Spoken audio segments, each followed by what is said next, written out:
ధర్మానుసారం వివాహ విధానాలు పలు విధాలుగా ఉన్నాయి. అందులో ఏది సరైనది? పెద్దలు నిర్ణయించిందా లేకపోతే స్వతంత్ర వివాహాల? మీరు అడిగిన ప్రశ్నలో కొద్దిగా తేడా ఉన్నది. ధర్మానుసారం వివాహాలు అనేకం ఉన్నాయి, అందులో ఏది గొప్పది? ధర్మానుసారంగా ఎన్ని వివాహాలు ఉన్నప్పుడు ధర్మాన్ని అనుసరించాలి కనుక ఆ వివాహాలన్నీ అనుసరించవలసిందే. కాకపోతే ఒక్కటి దాన్ని కొద్దిగా నేను సవరిస్తున్నాను. వివాహాలు అనేక రకాలుగా లోకంలో జరుగుతున్నాయి. ఆ జరుగుతున్నటువంటి వివాహాలలో ఏ వివాహం సరి అయినటువంటిది? వివాహము అనబడేటువంటిది దాని భావం ఏమంటే, వివాహం అనే పదం లేదు అసలు, ఉద్వాహము అనే పదం. ఇద్దరు కలిసి ఒక్కటిగా జీవించుట, దాని అర్థం ఇద్దరు కలిసి ఒక్కటిగా జీవించుట.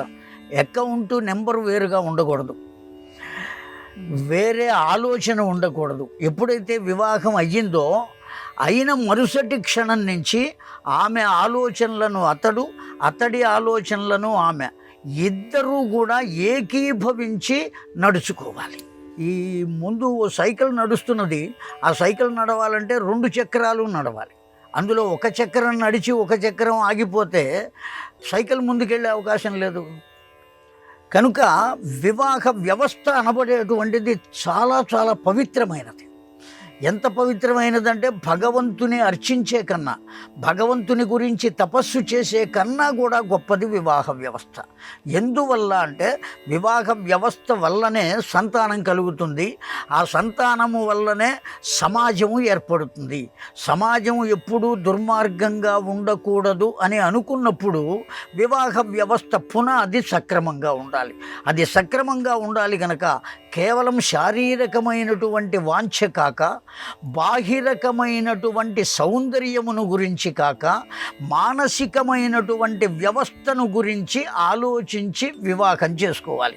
ఆ విధంగా ఆలోచించగలిగిన వాళ్ళు ఎవరుంటారు అంటే కేవలం తల్లిదండ్రులు మాత్రమే. కారణం ఏమంటే, ఇప్పటికే వివాహం చేసుకుని సంతానాన్ని పొంది కొంతకాలం కాపురాన్ని గడిపిన వాళ్ళు కనుక ఏ విధంగా ఉంటే వాళ్ళ కాపురం హాయిగా నడుస్తుంది అనేది ఎవరికి తెలుస్తుంది? అనుభవం కలిగిన వాళ్లకు తెలుస్తుంది. మన ఇంట్లో గడియారం చెడిపోతే 30 సంవత్సరాల నుంచి బాగు చేసేవాడు ఒకడు ఉన్నాడు ఆ ఊళ్ళో. ఈ రోజునే ఓపెన్ చేసిన వాడు ఉన్నాడు ఆ ఊళ్ళో. ఈ రోజునే ఓపెన్ చేసిన వారికి ఇస్తామా? 30 సంవత్సరాల నుంచి ఉన్న వారికి ఇస్తామా? ఆ గడియారాన్ని 30 సంవత్సరాల వాడికే ఇస్తాం. కనుక అనుభవంతో ఉన్నటువంటి వాడికి మన వస్తువుని ఎలా ఇచ్చామో, అనుభవంతో చెప్పినటువంటి వారి మాట ప్రకారం మన జీవితాన్ని నడుపుకుంటే అది ఉద్వాహము, లేకపోతే అగ్రిమెంట్ అవుతుంది అని చెప్పారు పెద్దలు. కనుక పెద్దలు కుదిర్చినటువంటి వివాహం చేసుకోవటమే ధర్మము.